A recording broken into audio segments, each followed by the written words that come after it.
আল্লাহু আকবার, আল্লাহু আকবার, আল্লাহু আকবার, আল্লাহু আকবার। সামি আল্লাহু আকবার, আল্লাহু আকবার।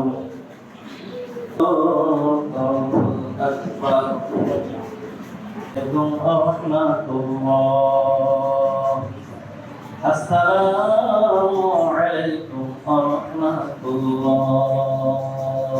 আল্লাহ রাসূল সশরীরে অংশগ্রহণ করেছেন। আল্লাহ তাআলার অশেষ মেহেরবানিতে আমরা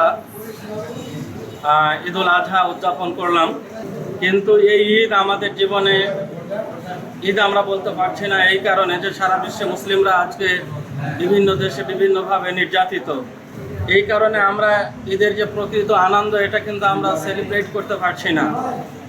এই জন্য দেশবাসী এবং আল্লাহ তাআলা দেশবাসীর কাছে আমরা আহ্বান করছি, সবাই যেন আমরা আল্লাহর কাছে দোয়া করি যে আল্লাহ রব্বুল আলামিন আমাদেরকে যেন সেই তৌফিক দান করেন যাতে করে আমরা গাজাবাসীর পাশে গিয়ে দাঁড়াতে পারি, তাদের পক্ষ হয়ে তাদেরকে যারা নির্যাতন করছে আমরা যেন এর প্রতিশোধ নিতে পারি। এইরকম তৌফিক যেন আল্লাহ তাআলা আমাদের দেন। এই জন্য আমরা সবাই দেশবাসী আল্লাহর কাছে দোয়া করব এবং তাদের দুঃখে বিশ্বের যে যেখানেই মুসলিমরা নির্যাতিত হোক না কেন আমরা যেন সকলের পাশে দাঁড়াতে পারি, এই আহ্বান এই দোয়া আল্লাহর কাছে করে এটাই হচ্ছে আমাদের কামনা, এটাই হচ্ছে আল্লাহর কাছে আমাদের দোয়া।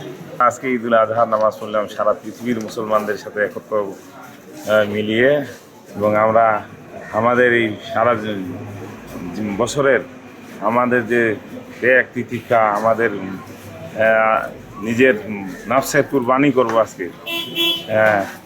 আমরা প্রতিটা মুসলমান আমরা কারোর সঙ্গে হিংসা বিদ্বেষে লিপ্ত হব না। যেহেতু চন্দ্র সূর্য একটা, আমাদের পৃথিবী নামক গ্রহটার একদিনেই হওয়া উচিত, এটাই নিয়ম। আগেও হইতো নবী করিম সাল্লাল্লাহু আলাইহি ওয়াসাল্লামের সময় যখন হইতো তখন ওই ঘোড়া এই পাশ থেকে ওই পাশে যায় বলতো, ঘোড়া দৌড়ে যায় এই পাশ থেকে ওই পাশে যায় বলতো যে হ্যাঁ চাঁদ দেখা গেছে। এখন তো আমাদের এই প্রযুক্তিতে আপনার ফোন আসছে, আমরা জানতে পারতেছি, টিভির মাধ্যমে জানতেছি। দেশবাসী এবং পৃথিবীর প্রায় 87% মুসলমান আমরা আজকে ঈদুল আজহা নামাজ উদযাপন করলাম। আজ আমরা সবাইকে ঈদের শুভেচ্ছা জানাচ্ছি এবং আমরা আজকে এখান থেকে গিয়ে কুরবানি করবো ইনশাআল্লাহ, এবং এর সাথে আমাদের মনের ইচ্ছাকে যে কুরবানি করবো এটা আমাদের প্রধান উদ্দেশ্য হচ্ছে কুরবানি করা।